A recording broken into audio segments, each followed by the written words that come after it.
پھر رفتہ رفتہ میں نے زندگی کو سمجھنا شروع کیا تو پتہ چلا زندگی صبر کے سوا کچھ بھی نہیں۔ کوئی بچھڑ گیا تو صبر، کوئی روٹھ گیا تو صبر، کسی نے کردار پر انگلی اٹھائی تو صبر، جو مانگا وہ نہ ملا تو صبر۔ بہت اچھے ہو کر بھی آپ ہر کسی کے لیے اچھے نہیں ہو سکتے۔ کہیں برے بنا دیے جاتے ہیں، کہیں برے ثابت کر دیے جاتے ہیں، اور زندگی کا سب سے تاریک پہلو یہی ہے۔ دوسروں کی خوشیوں کا ذریعہ ضرور بنے، مگر اپنی خوشیاں جہاں تک ہو سکیں اپنے پیاروں تک رکھیں، کیونکہ نظر برحق ہے، اونٹ کو ہانڈی میں اور بندے کو قبر میں پہنچا دیتی ہے۔ کسی کے مسکراتے چہرے کے پیچھے چھپی چلن اور حسد کو ہم نہیں جان سکتے۔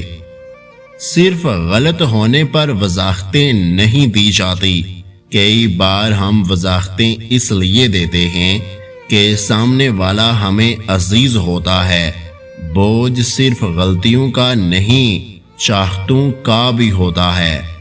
دنیا کا بہترین راستہ اللہ کی مرضی ہے، اپنے آپ کو اس کی مرضی پر چھوڑ دو۔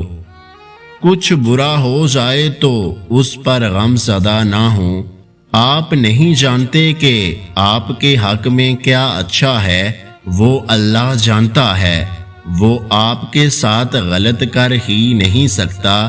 لوگ مایوس لوگوں کے ساتھ بیٹھنا پسند نہیں کرتے، رونے والوں کے ساتھ کوئی نہیں بیٹھتا۔ حساس لوگ دو طرح کے ہوتے ہیں، ایک وہ جن کو ہر بات پر خود سے غرض ہوتی ہے، اور وہ ہر بات کو خود سے جوڑ کر دیکھتے ہیں، اور دوسرا احساس وہ ہے جو دوسروں کے جذبات کو بآسانی سمجھ جاتا ہے، وہ انہیں تکلیف میں نہیں دیکھ سکتا۔ ایسے حساس انسان کو اپنی خوشی سے زیادہ دوسروں کی پرواہ ہوتی ہے۔ تنہائی اس شخص کو تنگ نہیں کرتی جو علم کے ساتھ تنہا ہو۔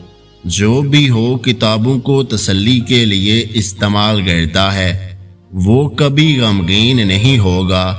جو شخص قرآن پڑھنے کا عادی ہو، وہ دوستوں کی جدائی سے بور نہیں ہوتا۔ اس ویڈیو کو لائک، شیئر اور میرے یوٹیوب چینل کو سبسکرائب کرنا مت بھولیے گا۔ اپنا بہت سارا خیال رکھیں، مجھے دعاؤں میں یاد رکھیں۔ ویڈیو دیکھنے کا بہت بہت شکریہ۔ اللہ حافظ۔